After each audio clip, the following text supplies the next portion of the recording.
What is up, everyone? Hockey Time here, back finally for another edition of NHL Powering because it feels like it's been forever since I've been at my proper setup on something other than my iPhone to record a video. But we're finally back. We've had 2 weeks since the last power ranking, so this one's going to have a decent bit of movement in it. Of course, we had the week leading up to the All-Star break where there was really only the one Saturday of a full slate of games. I think there was 14 or 15, and then there were 4 or 5 days where there were three or fewer games. Of course, we have the break, and now we're kind of back into the full swing of things. So this video covers, I believe, from the Saturday before the All Star break. I want to say the 26th or 27th, all the way through Friday, February 9th. So almost 2 full weeks of game action. So a little bit more movement than is probably otherwise in these rankings. But at number 32, it's the same team that was 32 last time we did one of these.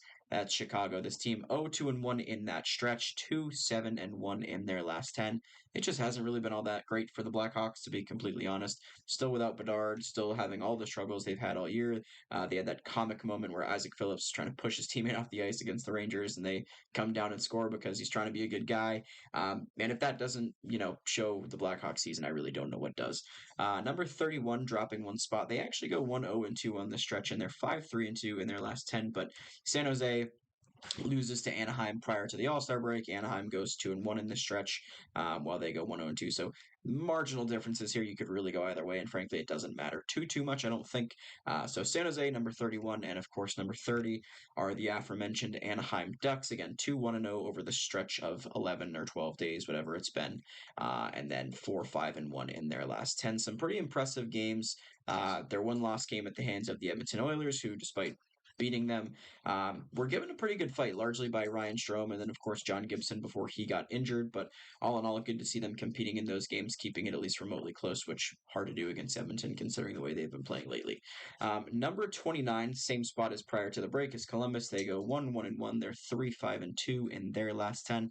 It's the same old deal for Columbus. Not really anything too bad going on.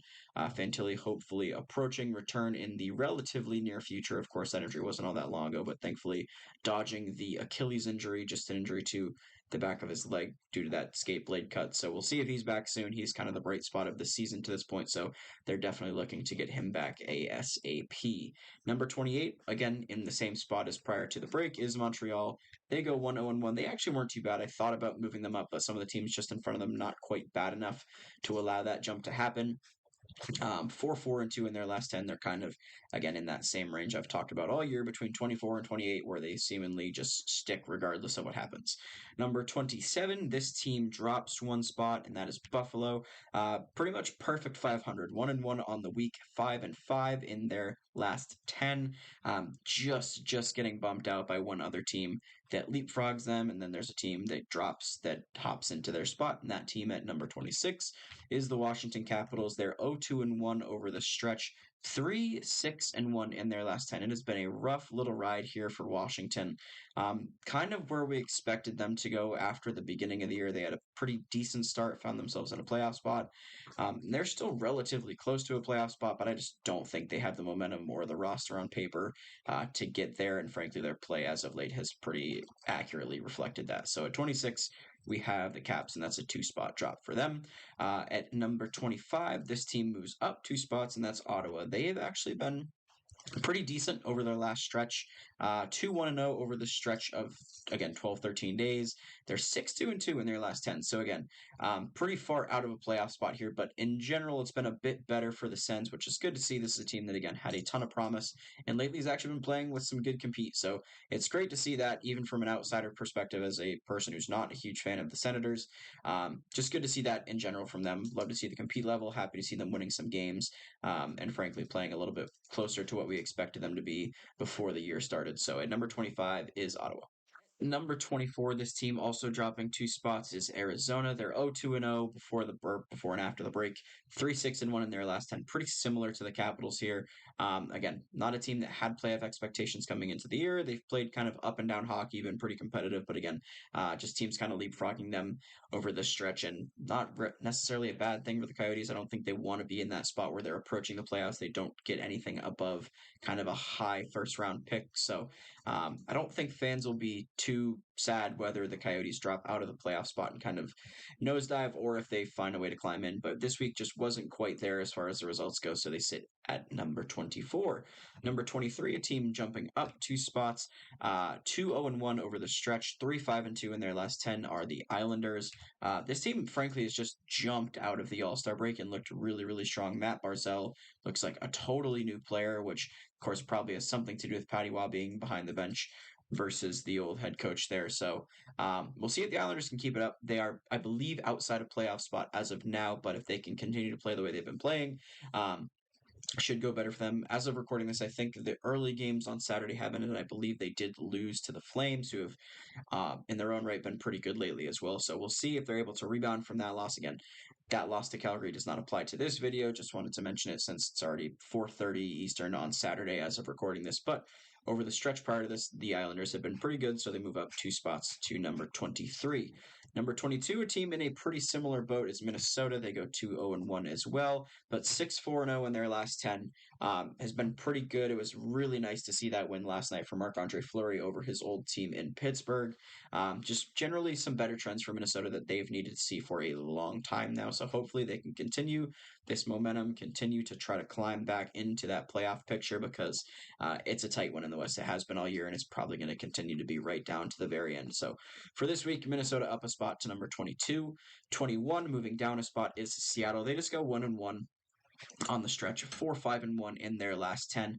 Wasn't really super excited about dropping them down a spot, but one team in particular had jumped them, so that's why they moved down. Another team moving down despite pretty much going 500 is Los Angeles, 1-0-1 over the last 2 weeks, 3-5-2 in their last 10. It had not been good prior to the All-Star break for these guys, but of course in that stretch they do manage to get 3 out of 4 points, which is more progress than they'd made in like the 15 games beforehand. So good to see that from LA, but they do drop 1 spot despite that effort. And the team leapfrogging both of them, 3-0 on the week, is the aforementioned Calgary Flames.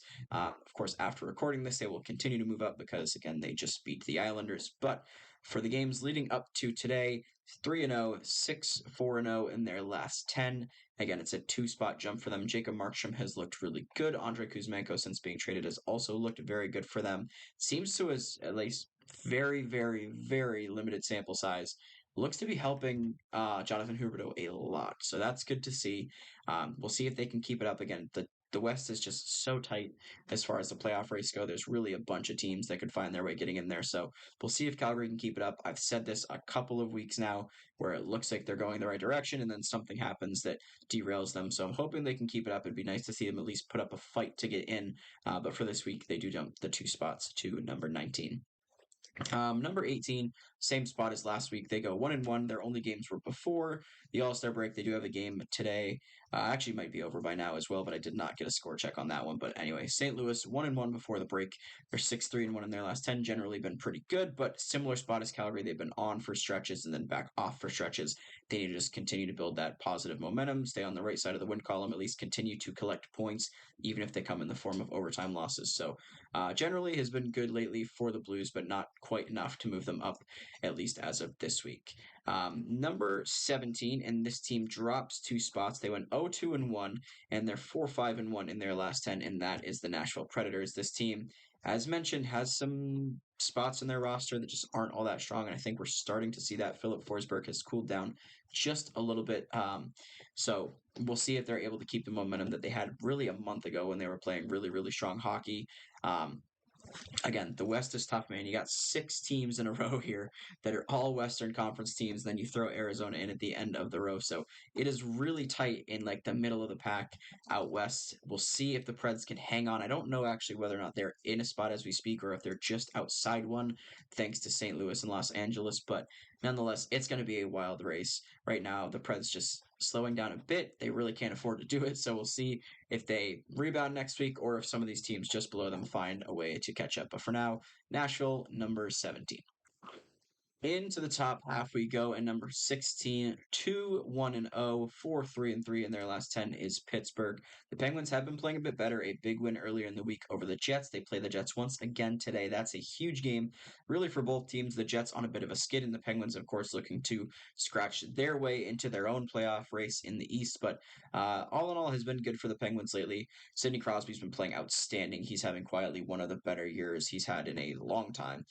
So good to see that from him. As much as I do not like the Penguins as a Capitals fan, it's hard to root against Sidney Crosby just because of how great of a player he is. Literally one of the all-time greats, and will continue to climb those rankings as his career goes along. But in general, Penguins have been much better than they were, especially early in the year. They still have issues with the power play. If they can get that fully figured out, this team would be a lock for a playoff spot, I think. But that's one of the things definitely holding them back. For now, though, it's been good. They jump a spot to number 16. Number 15, and this team drops a couple spots, 1-2, 4-6-0 in their last 10, and that's New Jersey. It's the same old struggles that have bit this team all year long. The goaltending is just not quite good enough. They have a game where they score 5 goals and they win, and then they give up 5 goals and they, of course, lose. So we'll see if they end up making a move for a goalie. It's the same conversation I've been having regarding this team literally all year long. They need a goalie. They need a guy that's going to make them some saves. Vitek has nights where he looks like he can do that, and then he has nights where he very looks like he can't. So for today's game, I believe it's expected to see Nico Dawes. I think they have Carolina again, so that's another big game. We'll see if they can come out on the right side of it this time. But for the Devils, dropping a couple spots to number 15. Number 14, and this team jumps 2 spots, and they won again this afternoon, though it does not count for this ranking, and that's the Red Wings. They go 1-0-1 over the stretch for these rankings. They're 6-2-2 in their last 10, and after that little slump when Patty Kane came in, this team has been hot, like one of the better teams in the league that's not up in that top row. So it's been really, really good for the Red Wings. They're getting production from a lot of guys. Alex Lyon has been phenomenal for them. I don't think anyone expected this guy to be the starter at any point in the year. I think it was always kind of expected to be Husso and Reimer, but of course, the opportunity's risen for him through injuries, and he's taken full grasp of it and just run with it. He's been really, really good. So love to see that from Lyon. Love to see the success from the Red Wings. They move up to number 14. Number 13, also moving up, is Toronto. They go 2-1 over this stretch of games, 5-5 in their last 10. Ilya Samsonov, since his return, has been solid. I wouldn't say he's been good yet, but he's been doing enough to get them wins, and that was much more than you could say for him prior to his little, mental break that he took. So that seems to have been successful. They did mention that there isn't really a timetable for Joseph Woll's return, so we're hoping, if you're a Leafs fan, that Sammy can at least stay stable and not have any more of those games where he just completely loses it and gives up 5 goals on 10 shots or whatever. But over this stretch, it's been good for the Leafs. Of course, they have the All-Star break in Toronto, so it's been a hectic time in general, even though they had the break. But nonetheless, it's been a good stretch for the Leafs. They move up to number 13. Number 12, this one's kind of a weird one. They go 1-2 over the stretch for these rankings. They're 7-3-0 in their last 10, and that's Tampa Bay. But since coming off the break days, haven't looked great.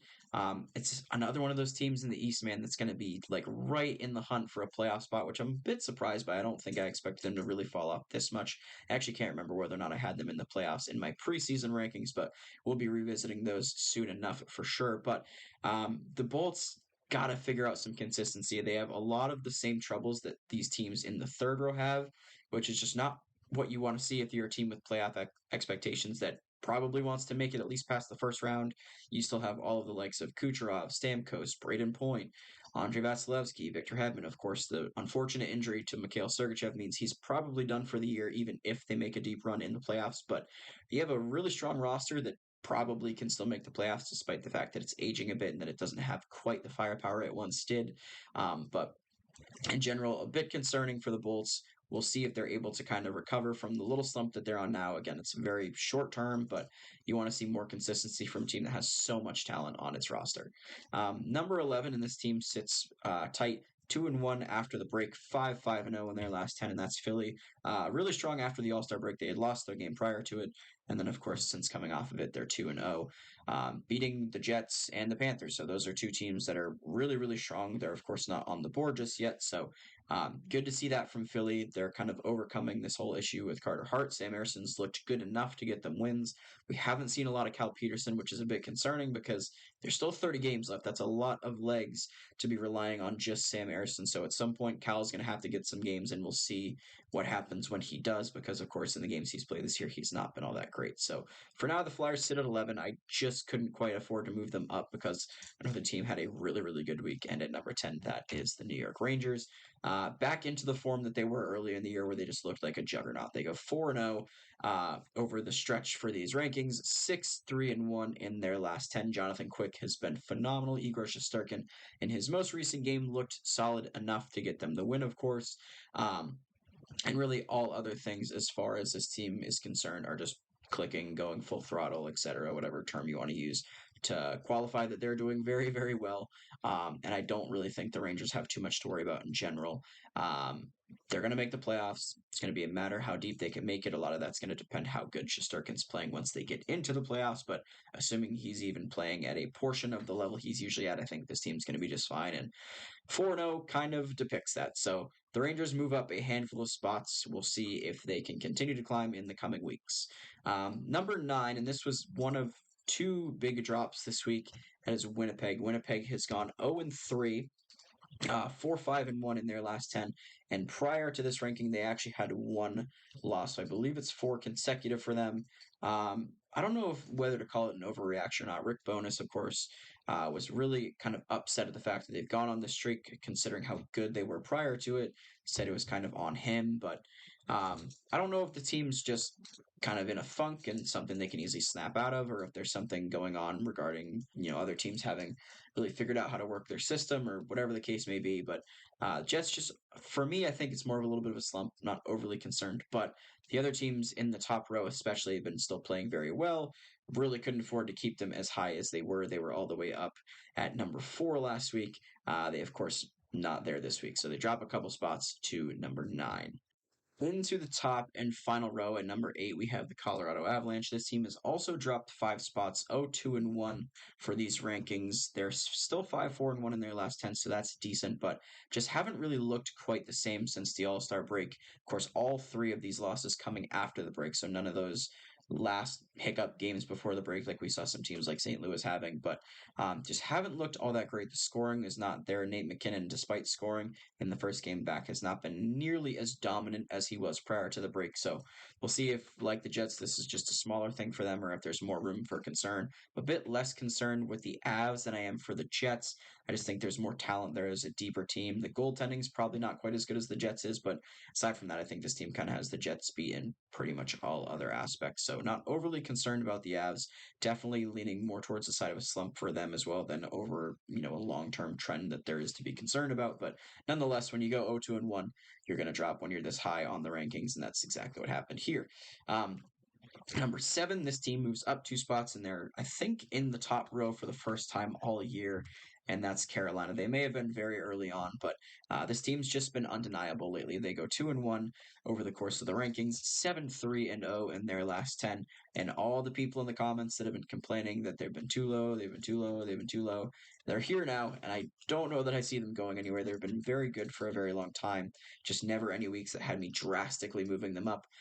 But they finally eclipse into this top row. So good to see that from the Canes. Of course, Antti Raanta is now out 2 weeks. They've been kind of going back and forth between him and Kochetkov anyway, so I'm not too concerned about that. Goaltending's been their thing kind of all year, so why not throw some more drama in there, right? But in general, been really good from the Canes. They've been a really impressive team over the last 2 months, really, and they continue to do so this week, moving up a couple spots to number 7. Number 6, another team moving up 2 spots is Vegas. Vegas, of course, snapping Edmonton's streak of wins. They had stopped it at 16, would have tied the record if they had beaten Vegas. And, of course, Aiden Hill specifically said not so fast. He has been unbelievable this year, despite the injuries. He's probably still up there in Vezina votes. He's got the best goals against in the league, the best save percentage in the league. Like, it's just unbelievable what this guy's doing. This is a guy that in the playoffs last year was not their starter and was not even their first choice to start game 1. And he comes in, gets himself a $5 million contract, People are a little worried that it might be a fluke, and he comes in this year and he's the best goalie in the league. Again, sample size can put an asterisk there if you want to. You got guys like Hellebuck and Demko also having very good years, but Hill has been just unbelievable. The only reason he's not the hands down favorite for the Vezina is because he splits time with Logan Thompson, who's also been fantastic. So the goaltending's been solid for Vegas. They're doing all of this without Jack Eichel, without Shea Theodore. So those two guys coming back is just going to make this team that much more scary. And even without them, 2-1-0 over this stretch of games, 7-2-1 in their last 10. This team's not going anywhere. Vegas is really, really solid. At number 5, another team jumping 2 spots is Dallas. They're also 2-1 on this ranking, 7-2-0 or excuse me, 7-2-1 as well in their last 10. Really the same story here. They have a incredibly deep team. They have two goalies that, even though they have their stretches of not being great, when they're on, they're on. Scott Wedgwood, one of the more underrated backups in the league. And this team just gets scoring from literally everywhere. The defensemen all find the back of the net. All forward lines find a way to find the back of the net. You have different threats to deal with literally every time someone touches the ice. So it's a hard team to put up with if you're a team that doesn't have some of that depth. Looking at a team like Winnipeg, at a team even like Tampa Bay, if they clashed in the Cup final, just a ton of depth that not every team can put up with. So love to see that for Dallas. They've been doing really, really well. One of those teams that people haven't always loved this season, but their record has never really let me drop them too dramatically, and that trend continues this week. Number 4, another team moving up 2 spots. I swear this is the second to last one. It's the Florida Panthers, 2-1 as well this week, 5-3-2 in their last 10. Same trend as I've been talking about for really every other team. Their only loss in this stretch comes to Philadelphia, which of course was a really low-scoring 2-1 game. So um, not really overly concerned about that specific loss. Bobrovsky and Stolars have both been very good. Kachuk has continued to just rip through the league since the turn of the calendar year. So all good stuff there for the Panthers. They've impressed me a lot, and I don't see them putting up any quick losses in the playoffs. This team is built for it. We saw it last year, and I think they got more built for it this year, and especially now having their full group of defensemen back. Some good consistency from Bobrovsky, which we didn't see all of last year. It's a scary team. I would not want to come across them in any round, never mind the first round. Number 3, again, the last team moving up 2 spots is Boston. Also 2-1 over the course of these rankings, but 8-2-0 in their last 10. They've been very, very impressive. I got to watch 2/3 of their game against Vancouver on Thursday, and they just completely dismantled the Canucks. I mean, it was kind of a surprising game from Vancouver considering how well they had kind of stifled Carolina and how well they'd been playing in general lately.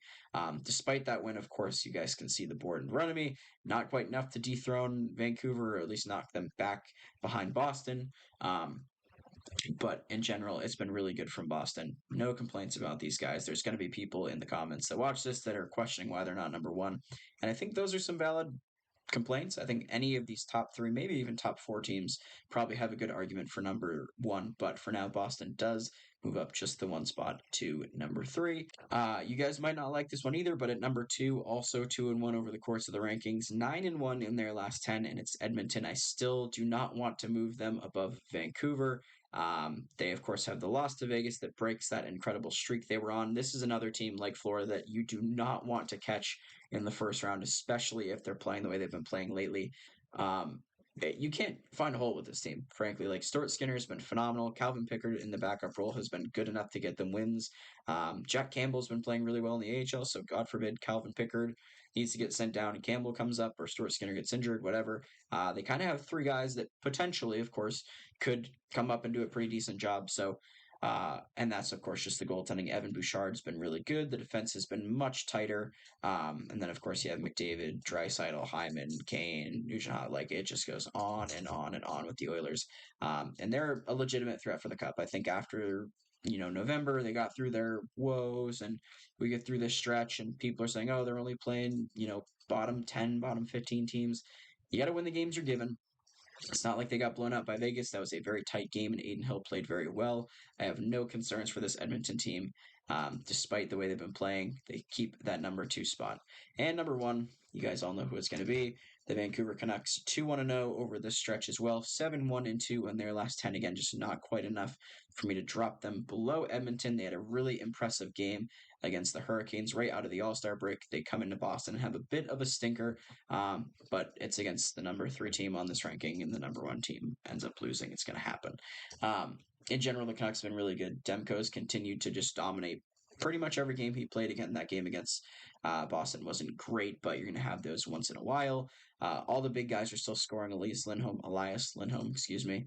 Um, 2 goals in his debut for Vancouver. We'll see how that continues to mesh as time progresses. But in general, this team's been very impressive. Not worried about really anything for them like I am for Edmonton.